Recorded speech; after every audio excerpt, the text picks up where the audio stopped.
Wednesday morning கிச்சனுக்கு வந்த உடனே க்ரோசான் செய்ய ஸ்டார்ட் பண்ணியாச்சு. நான் எப்போ டயட்டுன்னு ஆரம்பித்தேனோ அப்போயிலேருந்து தான் இந்த பேக்கரி ஐட்டம் மேலாம் ஆர்வம் வந்து செய்ய ஸ்டார்ட் பண்ணேன். இது வீட்டில் செய்யவே ஹெல்தி தான். ஏதாச்சும் நிறைய சாப்பிட்டா என்னோடய ஸ்டொமக் வந்து ப்ளோட் ஆகிற மாதிரி இல்லை ஹெவியாக இருக்க மாதிரி ஃபீல் பண்ணுவேன். ஆனால் இந்த க்ரோசான் சாப்பிட்ட உடனே வந்து எனக்கு ரிலீஸ் ஆகிற மாதிரி ஃபீல் பண்ணேன்.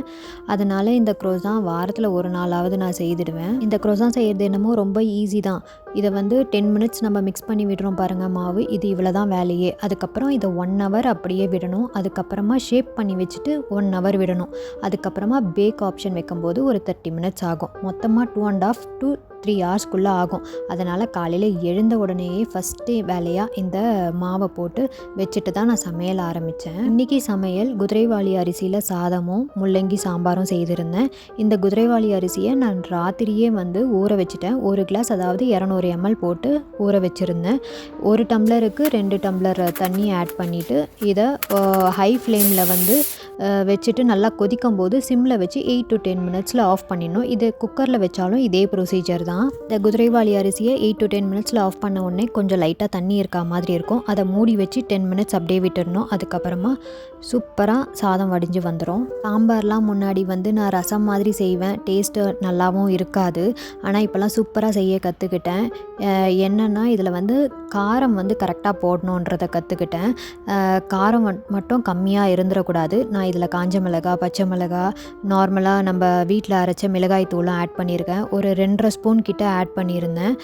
அதுக்கப்புறம் லைட்டாக தான் தண்ணி ஆட் பண்ணியிருக்கேன். சாம்பார் கொதித்து முடித்த உடனே அது எண்ணெய் பிரிஞ்சு வரும். அந்த டைமில் 1 ஸ்பூன் நெய் மட்டும் விட்டு இறக்கிட்டோன்னா சூப்பரான சாம்பார் ரெடி. எப்போ சாம்பார் செஞ்சாலுமே கொஞ்சம் பருப்பு எடுத்து வச்சுப்பேன். அந்த பருப்பில் கொஞ்சம் நெய் போட்டு சாப்பிட்றது பிடிக்கும்.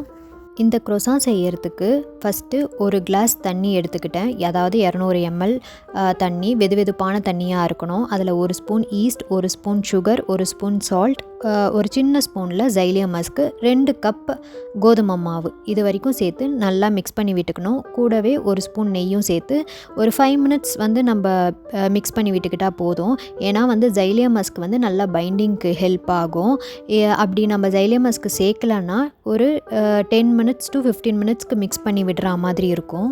ஸோ இதில் வந்து இன்னொரு ஸ்பூன் நெய் ஆட் பண்ணிவிட்டு சைட்லலாமும் அப்ளை பண்ணி விட்டுடணும். ஏன்னா வந்து மாவு டபுள் ஆகும்போது சைட்லலாம் ஸ்டிக் ஆகாமல் வரும். அப்போ தான் இதெல்லாம் அப்ளை பண்ணி முடிச்சுட்டு ஒரு டவல் போட்டு க்ளோஸ் பண்ணி ஒரு 1.5 ஹவர்ஸ்க்கு அப்படியே விட்டுடணும்.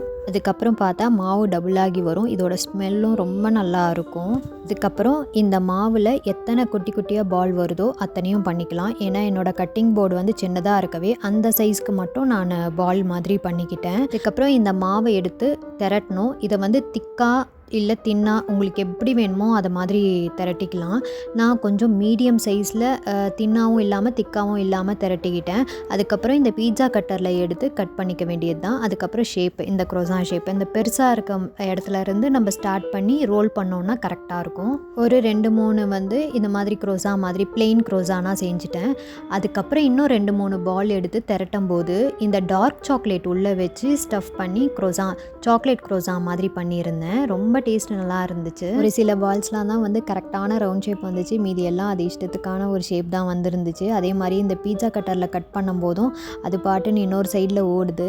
இருந்தாலும் ஷேப் எப்படி இருந்தாலும் டேஸ்ட் அப்படி தான் இருக்கும், நல்லாயிருக்கும். சாக்லேட் வச்சு ஸ்டஃப் பண்ணும்போது அந்த பெரிய சைடை வச்சு ரோல் பண்ணும்போது கரெக்டாக இருக்கும். அதே மாதிரியே சைட்லலாமும் நல்லா ப்ரெஸ் பண்ணி விட்டுக்கணும். நெய் தடவன பிளேட்டில் வைக்கணும்.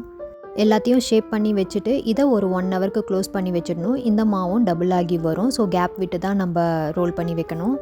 பேக் ஆப்ஷனில் 30 மினிட்ஸ்க்கு வச்சு எடுத்தேன். கிறிஸ்பியாக செமையாக வந்துருந்துச்சு. ஃபில்டர் காஃபி கூட இந்த க்ரோசான் டேஸ்ட் நல்லா இருந்துச்சு. ரீசெண்டாக காந்தாரா மூவி பார்த்துருந்தேன். படம் ரொம்ப நல்லா இருந்துச்சு.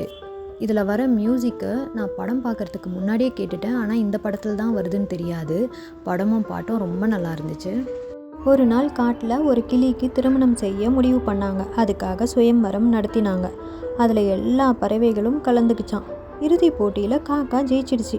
காக்காவுக்கு ரொம்ப சந்தோஷம் தாங்கலை. காக்கா கிளிக்கு தாலி எடுத்து கட்டுறப்ப கல்யாணத்தை நிறுத்துங்க அப்படின்னு ஒரு குரல் கேட்டது. திரும்பி பார்த்தா போலீஸ் காக்காவை அரெஸ்ட் பண்ணிட்டாங்க. இதை பார்த்த கிளிக்கு துக்கம் தாங்கலை. தேம்பி அழுவுது. இதை பார்த்த கல்யாண வீடே சோகமாயிடுச்சு. சரி, விஷயத்துக்கு வருவோம். காக்காவை போலீஸ் கைது பண்ணியது ஏன் தெரியுமா? நினைவு இருக்கா, நாம் 2ஆம் கிளாஸ் படிக்கிறப்ப காக்கா பாட்டியோட வடையை திருடிச்சே, அந்த திருட்டு குற்றத்துக்கு இப்போ அரெஸ்ட் பண்ணிட்டாங்க. இந்த ஜோக் நல்லா இருந்துச்சு, அதால் ஷேர் பண்ணேன். இந்த வீடியோ உங்களுக்கு பிடிச்சிருந்தா லைக் பண்ணுங்கள். தேங்க்யூ.